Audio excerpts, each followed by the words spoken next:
It used to be more like, hey, you can kind of fluff, you can kind of do the job, and you'll be able to get by because there was no strong alternative. But AI, what it's doing, it's been a great binary filter. Do you truly belong in this craft? Do you treat it as a craft? Or are you more just there to kind of pay the bills, but also kind of fluff, right? And so, in that sense, I think it's become this great realizer as well in terms of where you kind of need to go and direct your energy in terms of your profession. Hi, my name is Demetri Panici, and I'm a content creator, agency owner, and AI enthusiast. You're listening to the AI Agents Podcast, brought to you by Jotform, and featuring our very own CEO and founder, Ida Tank. This is the show where artificial intelligence meets innovation, productivity, and the tools shaping the future of work. Enjoy the show. Hello, and welcome back to another episode of the AI Agents Podcast. I'm here with Ray Jang, the founder and CEO of Atria. How are you doing today, Ray? I'm doing great. Excited to be here. Happy to hear that. Yeah, for sure. Except happy to have you. Just to kind of kick things off, really like checking out what you were doing over there at Atria. So you founded it in 2022, is that correct? Company itself has been around since 2022. Atria is a pivot that we started about 22 months ago. So slightly less than 2 years. Yeah. Gotcha. So what was the original thing? What was the pivot? And Yeah. this is a follow-up question that could be in the question. How did you kind of get into AI? What was your path there? Yeah, 100%. So I used to work at TikTok. I was a senior product manager there. I worked there for close to 2 years. Went through the grind. It was a dog eats dog world, but in the best way. Completely um, it prepared me for entrepreneurship. I come from a family of entrepreneurs. I knew I wanted to go start a company. I left TikTok and I did a 11-day silent retreat, Vipassana Oh, cool. meditation, and I kind of had this feeling that hey, I want to reconnect to my childhood self. What was the thing that I gravitated most towards when I was a kid? And it was gaming, right? So I love Yeah, playing sure. games really more for from a competitive and team bonding and strategy standpoint. So I was aiming to build an alternative to Steam. Little did I know that it was like it was like too big of a project, and many people have died in the graveyard attempting to do it. But I felt like, hey, with this conviction, I can get there. So I assembled a team. Slightly a year and a half into that journey, we were flatlining in terms of our growth. We were growing, but not like something that had dramatic scale. And with 3 months of runway, I decided to call it and say, guys, we got to do a complete 180. We'll have to pivot and find a new direction. And while I didn't have a plan B, with the time running out, the clock, I was summiting like the one of the highest peaks in Southeast Asia, Mount Kinabalu, and I had Oh, this wow. realization on the mountain. I had this epiphany that hey, we're not growing. Why not just focus on building a platform that helps companies grow? Like this has been so painful figuring out how to get distribution and get people to care about us. Why not just solve for our own true pain, right? And so that's where we put the team together. Had to unfortunately say goodbye to some of the other team members. It was very painful. And then we told ourselves in 3 months we got to make this work, otherwise the company shuts down. And Oh, so wow. we built the first version of Atria in January 24. And then within the first week, we were already making money. And that's when I realized, wow, there's something here, right? And the way I got into AI is I was always curious and learning about it on the side, more a dabbler. And I had the stint at a insurtech company where we were trying to figure out how we would apply back then it was called machine learning, right? Applying machine learning in terms of claims processing, policy management. And that's how I got my initial exposure. But it was clear to me with all the improvements in image and video generation that there was a world to be unlocked through not only automation of um, copy, which was at that point the main thing, right? Through GPT and using different frontier models, but going multimodal, right? To be able to string together image, videos, the full stack with AI. Okay. It's interesting to me. So I mean, that's a pretty bold thing to do, right? Like just completely pivot, be like, all right, we got to make this work in 3 months. What was going through your head during those 3 months? Wow. I must say that in my adult life, it was the hardest period in my Ever. life. Yeah. Because and it was self-imposed. So I think to that level, I was able to go through the pain. But I must say that I would say I was, and to still some degree, am an entrepreneur that believes that if you have conviction, you're able to go much further in terms of your idea um, distillation and distribution. But then one thing I underestimated in that journey is listening to real world data and signals and knowing how to make that part of the equation in building your ideas. Meaning you should be open and flexible in terms of the arena of like where your idea lives, and then also in terms of your process. But I was not flexible. I said it had to be this way. And the real pain was letting go of that idea that, hey, I need to give up. There's that giving up at this point is actually healthy. It's actually to be able to recognize to take the step back in order to go 2 steps forward. And so I had to learn to let go not only of the idea, but I put myself in isolation. I ate one time, like only once a day. So I let go of a lot of pleasure, meaning I cleaned up my diet. I was eating very like neutral foods to just calm the mind. I lost access to all sort of external stimulus. So no access to Instagram, no coffee, no caffeine, right? Eating once a day. I lost friends because I was not going to parties. I completely isolated myself and I dedicated myself to the idea realm to Wow. to then go back into understanding, hey, why did the first idea fail?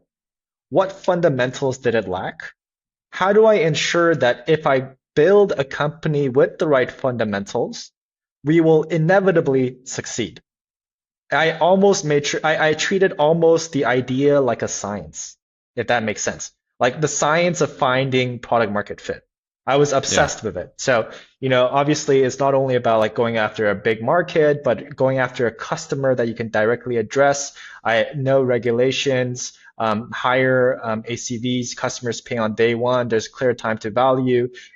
People are able to see effects in terms of workflow with AI, and a problem that we could identify it so that we can feel the pain and continue on the journey, even though like so that we can truly relate to the customer that we're building for. So I came up with this framework, and through that it was a prism or a filter that I had to apply every new idea consideration. It's not like Wow. I went from zero to, hey, this is going to be the new idea. I had looked through at least 1,000 ideas a day on Crunchbase, on Y Combinator, all these places, to have even more conviction on the next thing.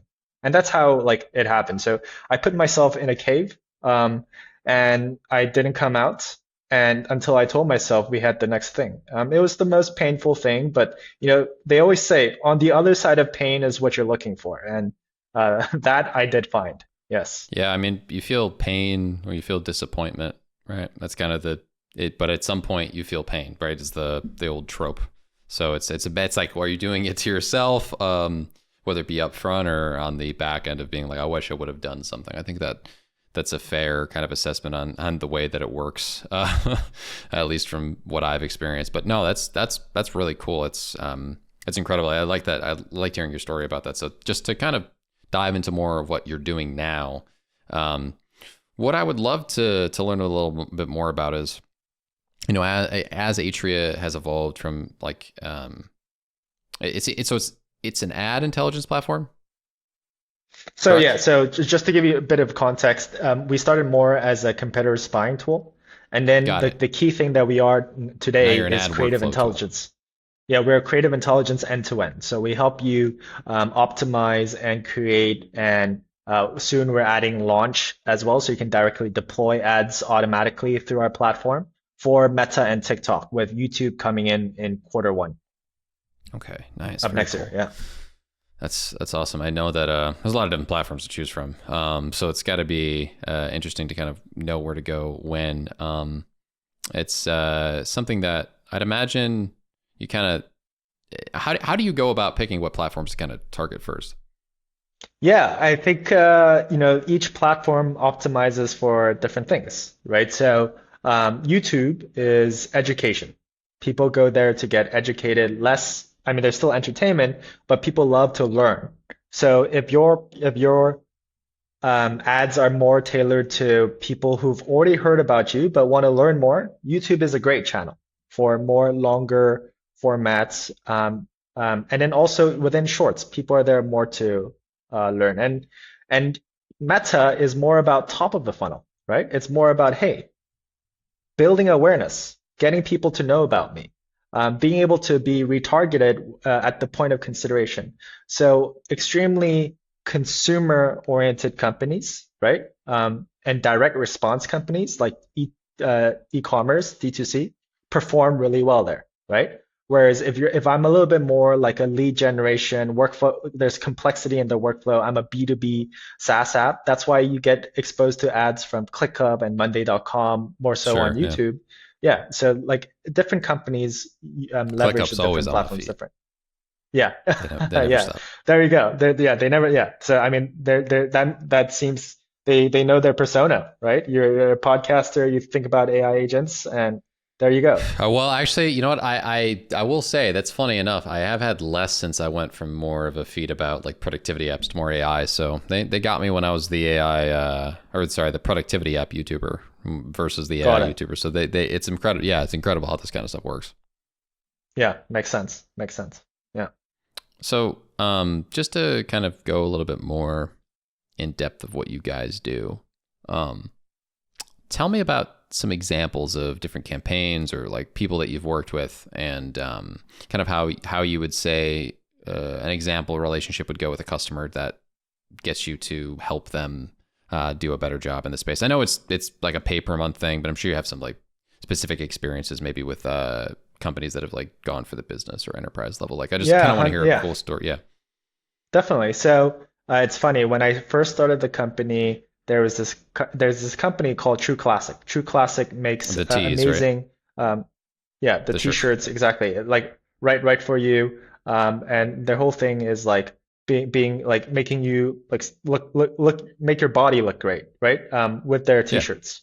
And so when I first started the company, they were a dream customer of mine because they just really understood creative experimentation. They were so experimental, and they were always at the cutting edge. And when I built out Atria, they wouldn't even bother to get back to me. I cold emailed the founders. I got one of their creative strategists to start using us. They still like, it was crickets.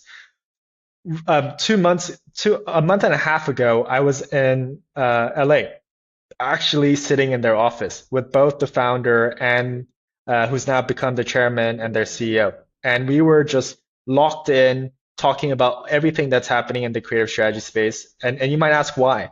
And that's because they realize even at their scale, where they're spending more than seven figures on Meta on a monthly basis, that they need a platform that truly gives them strategic insights on all the different creatives that they're putting out there. Because if you run thousands of ads, it's impossible to know, hey, which of these are actually worth double downing on the spot, right? Because you're just not going to be able to go through thousands of creatives in a day. You're going to have to build an army. And that's not the goal. Everyone's goal right now with AI is to trim the team and have truly the best and the brightest only in that team perform the job of two, three people. So that's one of the key things that we were helping to solve. The other thing is they loved radar. And what Radar does is essentially our in-house algorithm that scans through all your creatives, automatically scores the different building blocks of an ad. So conversion, retention, hook,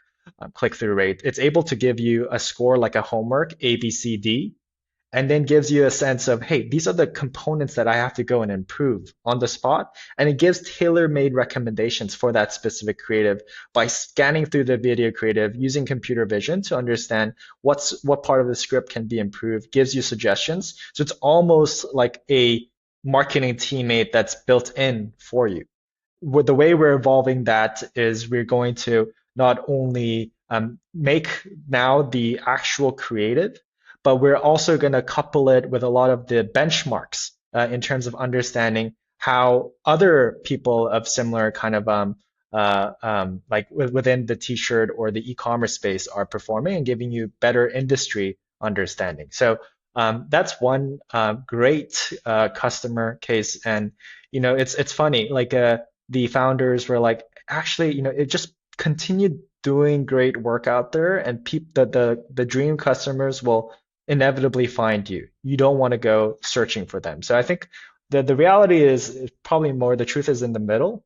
But yeah, I found that was like a great example. And then we also help like growing brands, right? So it's not necessarily the 9-fig brands that are only doing well on Atria, but say you're starting like there was a founder of a protein bar like that really got inspired by David, the protein bar, right? And he was building his own version, and he was in this kind of spot where he knew slightly enough about creatives, but he wasn't quite ready to hire an agency yet, right? So he started using our platform to not to go into the ad inspiration library where we pull from Meta Ad Library, and then he started clicking clone. We have this tool called Clone Ads, where you can actually go in, he can look at protein bar companies, seeing what kind of ads they put out there, and then he can click the button clone, put his website. We automatically generate a creative brief, and then we start creating creatives in his brand tone so that he has a suite of ideas that he can work with, right? And so our goal is not actually to help enable people put more AI slop out there, because Meta is already counteracting against that. Our goal is to put as more human inspired, more ingenuity behind the idea, more strategic thought, so that you can actually do with more with less, right? So that's really the two drivers of our platform today. And of course, like actually, just so you know, and it's really important to highlight, we're not here to replace agencies. We're here to empower agencies, right? So a lot of our customers are like the Vayner Commerce of the world, right? Gary V's agency uses us. I love me some Gary V. Yeah, he's the OG I love blueberries. Yeah, there you go. So like and hopefully us being able to run better ads for his team will help him be an owner of the Jets. But that's what we do, is we also enable. You can imagine for an agency, their metric is insights per minute. So they actually love platforms like Atria because it helps them be more useful, more contextual, more strategic across their clients. So we actually see a good split between agencies and brands using Atria. Okay, very cool. I don't know. By the way, did you get the blueberry joke or no? No. Okay, so what is like that in reference to? Yeah. Gary has there's a YouTuber called Captain Sinbad who did this series of videos called Watches Blank Once, and he did a meme of it's like a meme series where he mocks, or like just in a playful way, like does a impression of the people, and in it he talks about blueberries, because I don't know if you've actually and a lot of people do this impression with Gary Vee because for some reason he has an affinity for blueberries, but it's hilarious when he talks about it. He's like, blueberries, man, they're like a superfood, dude. Like, it's so funny. Right. So that was just checking. I got to watch that afterwards. Yeah. Look up Gary Vee blueberries. The amount of memes people have made out of this is ridiculous. But I really like to hear that you guys are, not trying to replace agencies. I used to work in a marketing agency myself prior to starting a content marketing agency. I worked in paid ads. So I was a paid search manager at a decently large firm in Chicago that I managed like 70 million a year in ad spend on paid search. So it was a pretty good experience. Have a lot of background in that. Had a short stint at a smaller agency that was doing pretty much social search programmatic. It was like a more boutique agency, so you had to do everything. And yeah, no, I think it's pretty interesting. Just from a product standpoint, how does it work in the sense that it's able to recreate different ads well without kind of being repetitive and whatnot? Because, you know, I can imagine ClickUp has a style and, you know, its own thing. And they changed from that whole one app to rule them all messaging that kind of burned some bridges because they were just like a little too annoying online, and they've chilled out for a while and tried to be more. No, I had a one-on-one with someone at their company that was one of the higher ups, because I was focused on making productivity app videos at the time, and I made a video called "ClickUp Sucks," and I had a meme series going, but I made another video that was actually like not a meme, and I was like, all right, I'm gonna be honest with you guys, ClickUp. It's actually ridiculous. You need to stop doing this thing where you pretend like you can do everything, because then you release too fast and then you have so many bugs, no one wants to use you anymore. And then they're mad. So like you got to tone it down. And funny enough, I had a one-on-one with someone who's in head of their marketing. And oh, no way. You're right. And I know exactly. Was it Chris? Chris Cunningham? Mm-hmm. Yeah. Oh, 2 yeah, years I love ago, the guy. I had a meeting with Chris. Meeting with Chris, and he was like, yeah, you called us out. It's true. Yeah. I was like, I'm glad. He's a great guy. Listen, he's very nice. Yeah. So that was good. And then they've pivoted the last like 2 years from that sort of over the top style. And I was like, good, man. Like, you're relatable now. Cause before it was ship, fail. Yeah. I mean, and it was anyways, but to get back to it, like, how do you kind of repurpose stuff from other companies without it being repetitive from what they're doing, and without Meta kind of freaking out, as you had just referenced? Yeah, so I think the key to a mutation is to ensure that as part of that evolution, like, I take a lot of inspiration from like Darwinian effects and evolutionary science, right? So essentially, in part of this mutation, you have to ensure that as part of the inputs, you're introducing a little bit of randomness, but that randomness coming from a source of ad principles that they haven't tried before, right? So it's a key ingredient to ensure that you are able to put as part of the basis ad principles, but also sprinkle on top elements or ad angles that they haven't tried. And the reason why we're able to do that is two things, right? We know their historic data, because we're able to plug into their ads manager, and then we also know what they're currently running. So it's important that we index on a bit of the randomness, right, to be able to see what actually picks up instead of trying to repurpose their thing. And then the second is we're able to also be more grounded in terms of the validation of these new ideas, because we're able to source them from non-adjacent industries. Right. So you'd be able to find that, hey, actually, because I'm a productivity app or a productivity platform, it's not necessarily that I should go and copy exactly what Monday.com does. Right. I should actually look for example, what Grammarly does, or maybe like another maybe even non-productivity that is a great B2B SaaS company. Right. So, Sprout Social does interesting ads out there. Right. On LinkedIn. And that has nothing to really do with project management, even though they do have elements of it. So it's important to take that as part of the equation so that it's easier for companies to be able to draw inspiration from non-adjacent industries as well. Yeah, no, that's actually a pretty good thought, because I don't necessarily think that just because it's in the same industry, just because you have something, does it need to get inspiration from the same industry? Right. Like, I mean, you might even argue that it's worse, right? Because it's kind of like it caps out. Yeah, exactly. You cap out much faster. You become more of same, like you perpetuate sameness, right? To your audience. Yeah, no, that's fair. I hadn't considered that. It's really cool. It's a good thought. Nice. It's our secret. And then you're putting it out there, huh? I'm pondering that for a moment. Well, it tells you what the differences between you guys, which is ultimately what I try to get to in these convos.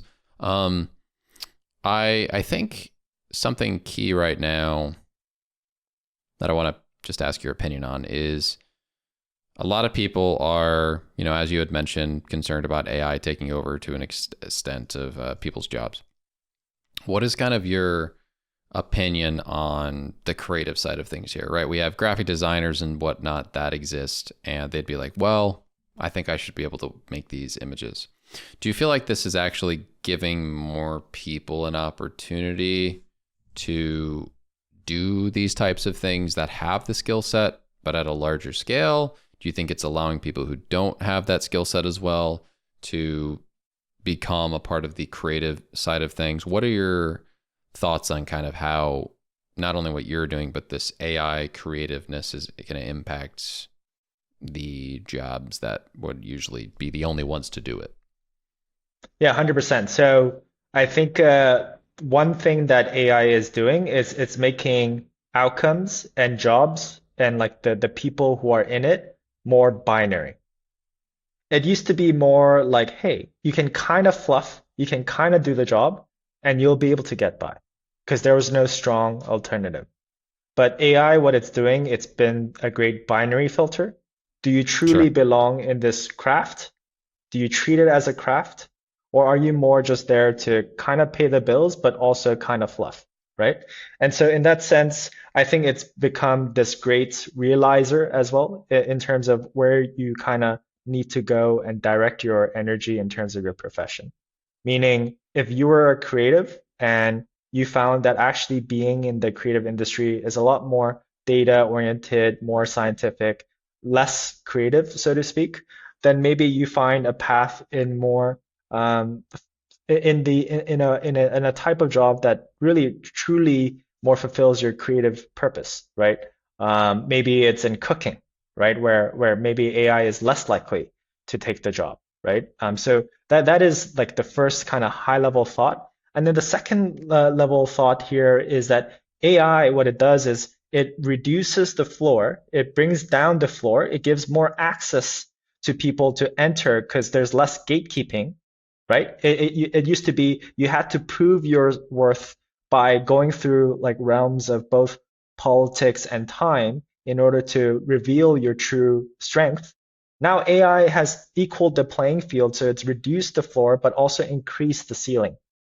And then so the middle is kind of getting wallowed out, right? So there's more people being able to enter, which is a great thing.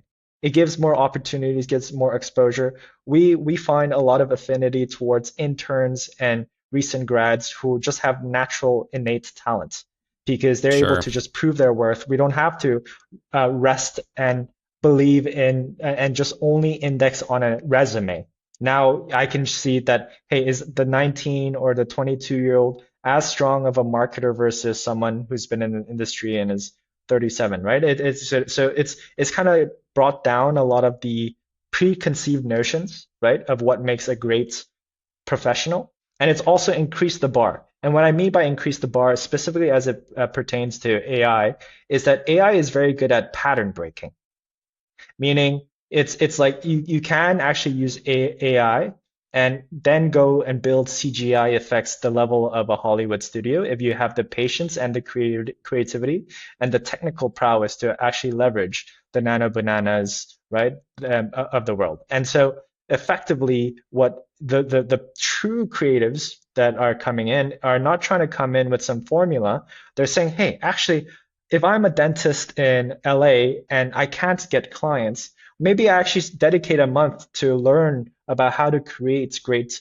videos. And then from there on, I put two gorillas or orangutans with the widest smile, the cleanest teeth, right? That's picture like so white that it's glazing on the camera, and I have them doing fun things, adventuring around life, and at the end, it turns out it's a commercial for a boutique or a small dentistry in LA, right? So in that sense, Mm. I love that AI is empowering the creatives without by reducing that gatekeeping, right? It used to be if you wanted to go into the creative industry, you had to work at an Ogilvy or a WPP, right? there was all these like credentials indexing where you had to pay your dues there before you can come out and start your own firm. Nowadays, you have a landing page, you're thoughtful, you put enough consistent posts on LinkedIn, right? And then you're just putting out interesting videos of you leveraging AI. People will get interested in you. You know, there's this Yeah, guy sure. on LinkedIn. I don't quite recall his name, but he's an Italian guy based in Milan, and he's putting out crazy AI, yeah, crazy AI videos, you know, all the time. And I'm suddenly super interested in this talent, right? And so in that sense, it's been a great equalizer. And I think it's important to also see the positives, despite some of the negative sentiment around like the job replacements sort of a story that is out there, where it also has a lot of weight and truth to it as well, right? We are going through a Yeah. transformation, definitely, as we understand the nature of a job or a nature of a firm, even these days. Yeah, no, absolutely. I mean, I run a content agency that utilizes AI heavily, and I think what the thing that I noticed about just talking about an interesting topic prior to AI being the thing, I mean, SaaS and just being more organized and automation, that kind of stuff was very hot. And I made a tutorial every day for 300 days, and I just was able to quit my job. Like Yeah, there you it go. actually was that simple. Like I don't want to be like rude to people who are like, oh, it's not that. I'm like, no, it is. Like you just like talk about a subject and be good at it for. And granted, did I spend a couple of years getting really good at understanding how this stuff worked before I made content? Yes. So, but in a couple of years, if you just continuously talk about a topic and show proficiency on something that other people couldn't, I mean, it's crazy nowadays what's kind of available for you. Yeah. I mean, what are your thoughts after having all these discussions on like AI, you know, I mean, so there's like kind of three yeah, on camps. that topic. I Yeah. basically it's now my fun little thing to talk about when everyone's going and asking me about it at like parties or whatever, because they hear like, oh, you run like a AI podcast, that's weird, and then they look it up, they're like, oh, it's decently substantial, so you must have an opinion. I'm like, yeah, I mean, I try to have one, but this is where I kind of land on things.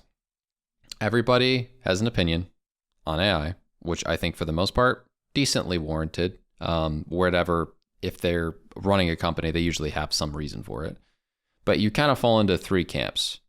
AI is going to replace jobs, and it's going to be the nightmare scenario. I think that's the least popular thing I've heard on here. Second most popular one would be it is going to enhance people's outputs, and we maybe just won't hire as fast as we used to.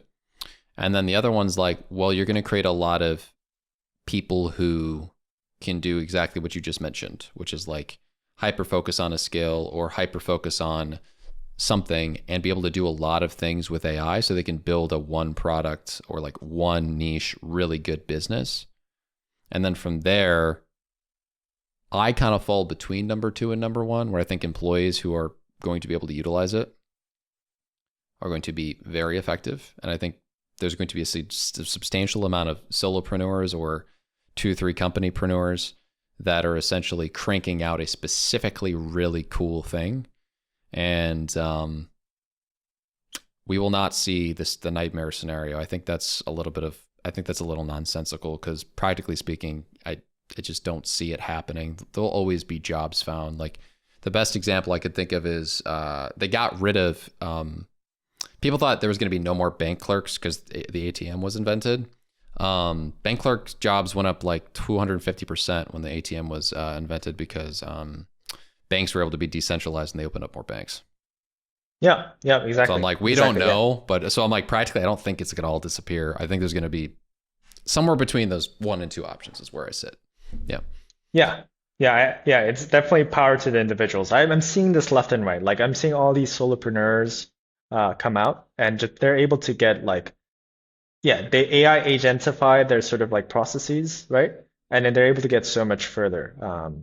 Yeah, many people living that kind of 4-hour work week, actually, Yeah, though, this time. I'm trying to figure out, because I do a lot of stuff for the content agency. I'm trying to productize everything, like sort of what you're doing. I'd love to take how my mental models work for all these different categories and do what you're doing. And it's definitely top of mind for me. I'm trying to agentify. I'm trying to implement so many things. It's It's fun. It's actually so much fun. It's kind of like a video game in a sense Oh because yeah. I grew yeah. It feels like cheating, or feels like I don't know. I played a lot of World of Warcraft. I don't know if you've ever played. Yeah, yeah. I played Dota too. Yeah, but Okay. not World.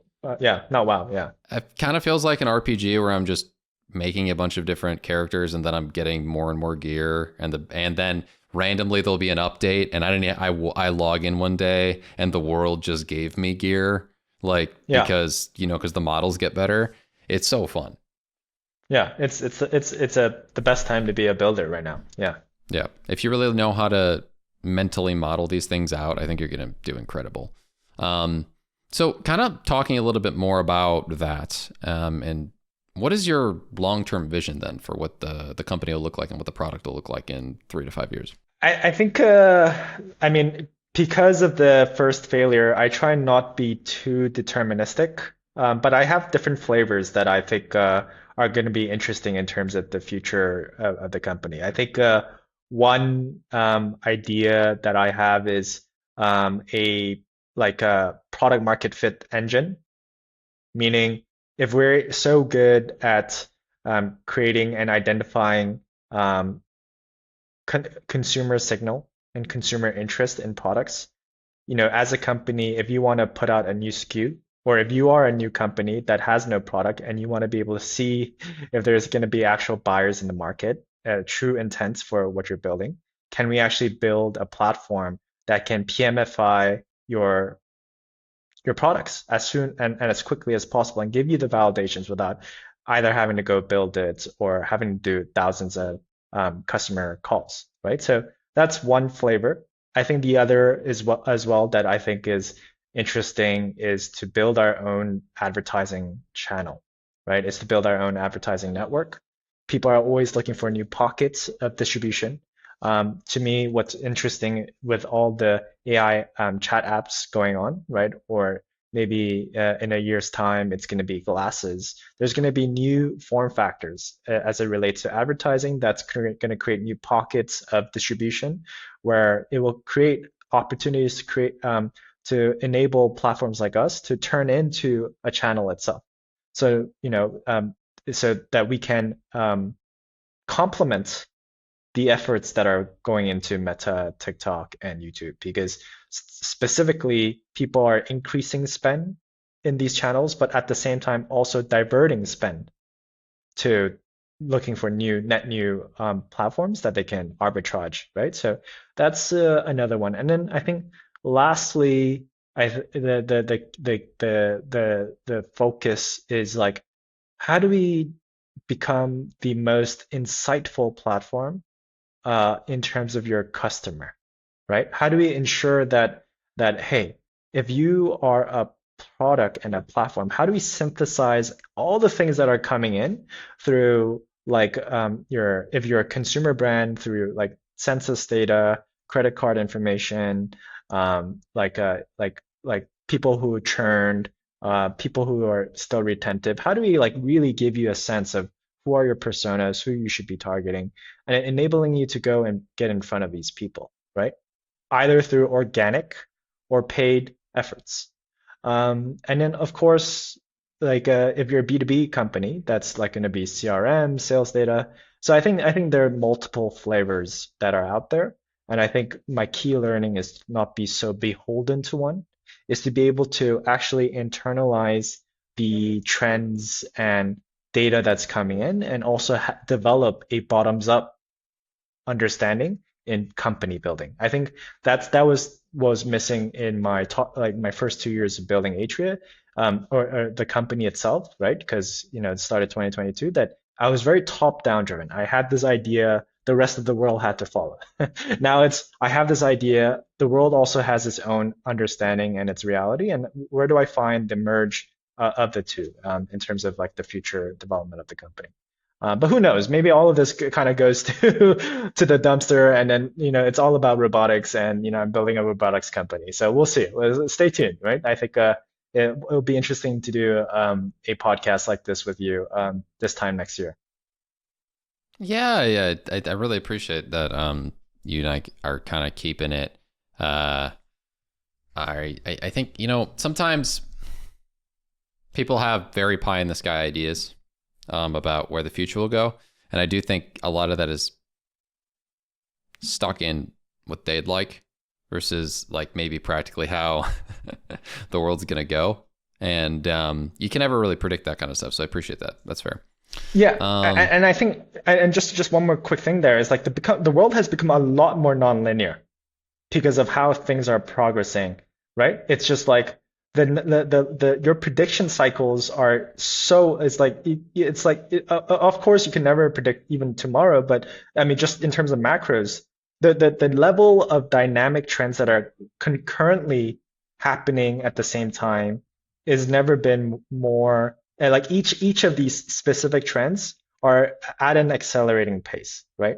Robotics is at an accelerating pace. Computer vision is at an accelerating pace. LLMs are at accelerating pace, right? So there's just like this, and if you consider that as part of the infusion and the equation to trying to see the world, it's kind of really myopic to kind of assume that you can actually even build a year plan for a company, right? I think my job is like to just take into account everything that's happening in AI and almost be willing to go not 180 as much because doing that like every 2 years, I'm gonna question my life and what it means. But like truly, every sort of like 90 days to be like, hey, do we have the right set of principles or fundamentals, assumptions in terms of where the world is going, right? Yeah, so I think I don't have 3 to 5 year plans. I only operate on 90-day plans now. hmm, that's fair. I think it's hard, like you said, that the time just does not feel the same that it used to. Like I was talking about it with somebody recently. There's a insane level of quick sort of turnaround on model improvement at a minimum, right? Like we're talking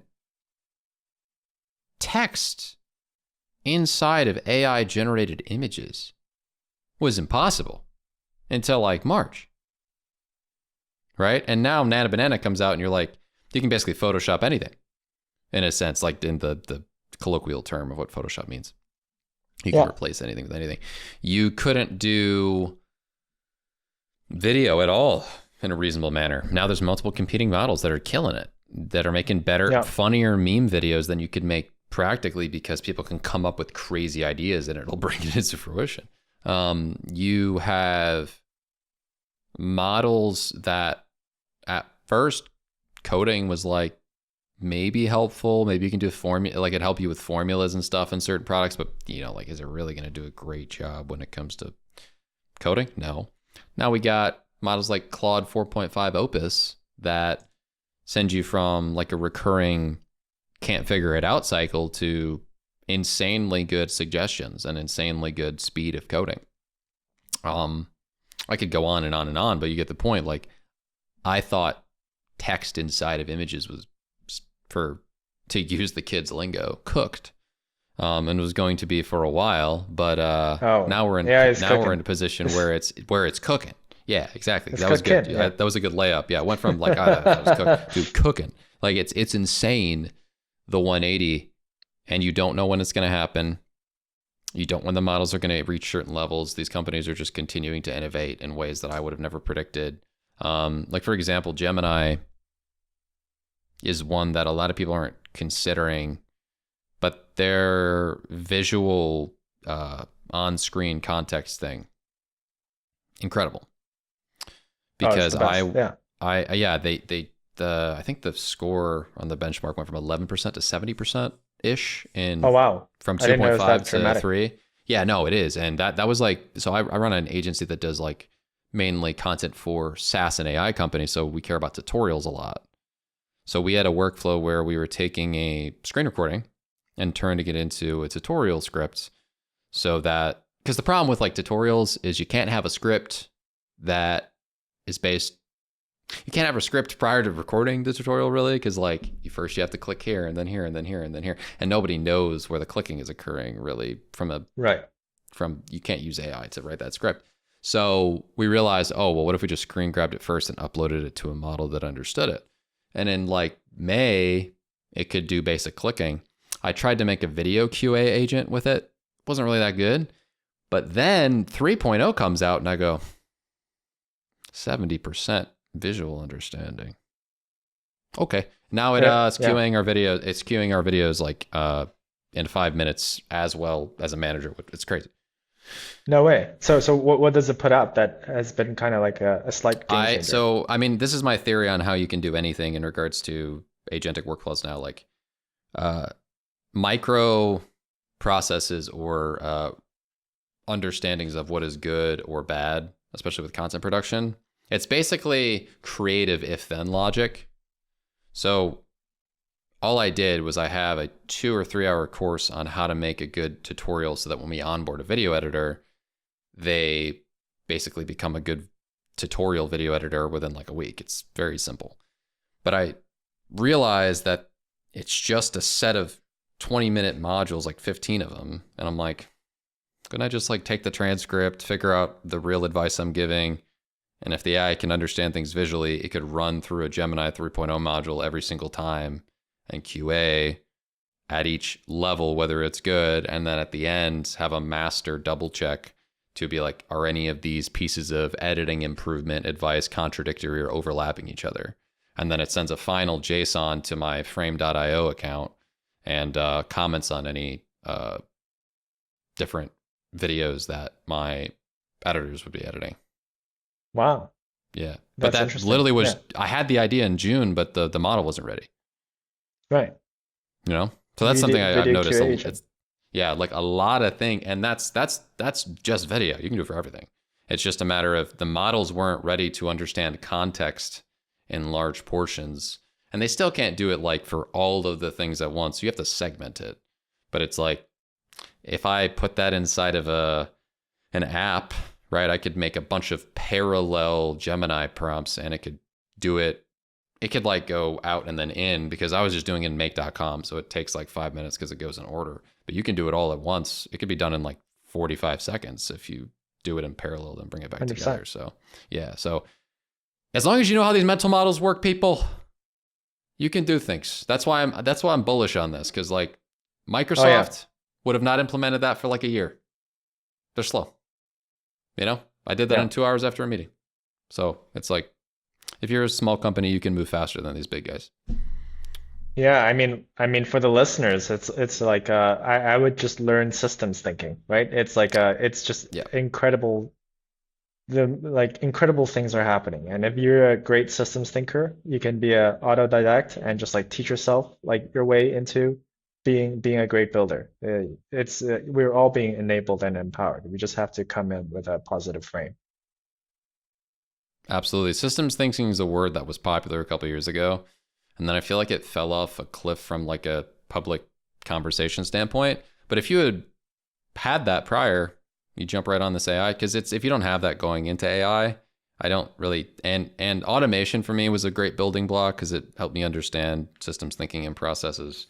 So now that we have workers, so to speak, that can really like take advantage of it, I think it's an incredible position to be in if you know the systems thinking. So yeah, sorry, that was a fun rant, but this just happened to me the other day, and I'm very passionate about That's the super fact that cool. like you guys need to know that even if quote unquote they're gonna take our jobs, nah, we got it. We're okay. I mean, yeah, they're new jobs, right? So yeah, They're new jobs for us, yeah, for everyone. All right. Well, I have a couple more little questions before we kind of close things out. I mean, I just talked about something I personally love I love doing. it. What is one Yeah. of your personal favorite tools right now to use that's an AI that isn't, your own company and product? Oh, interesting. I love using Whisper Flow, WISPR Flow. So I am able to write. I used to have the biggest inertia to writing out long emails. I'm just like, I have to sit there, type it out. Now I just ramble. I'm just rambling, and then I'll dump it into GPT and be like, hey, rewrite this into a more professional email.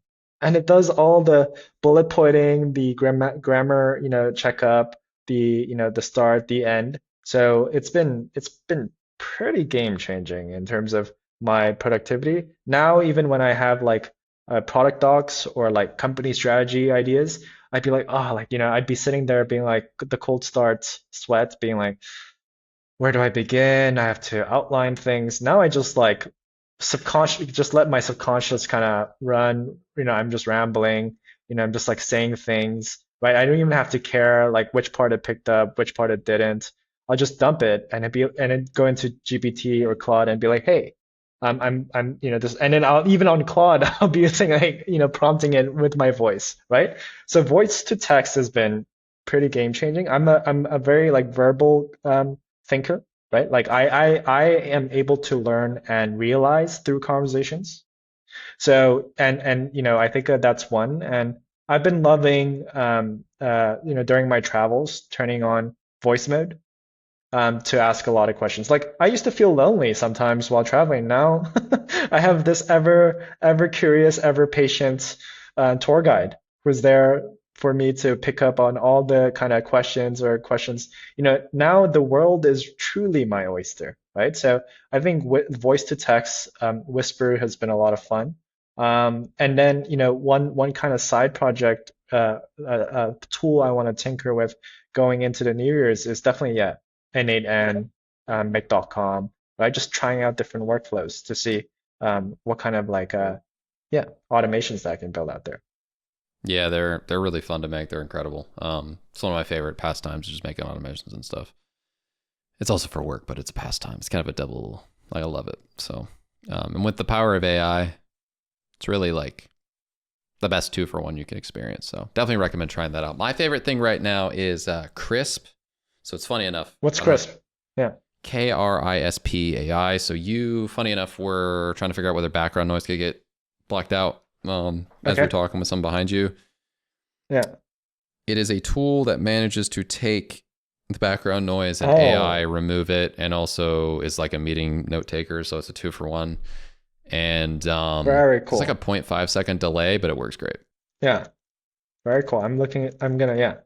This is definitely something I'm gonna implement.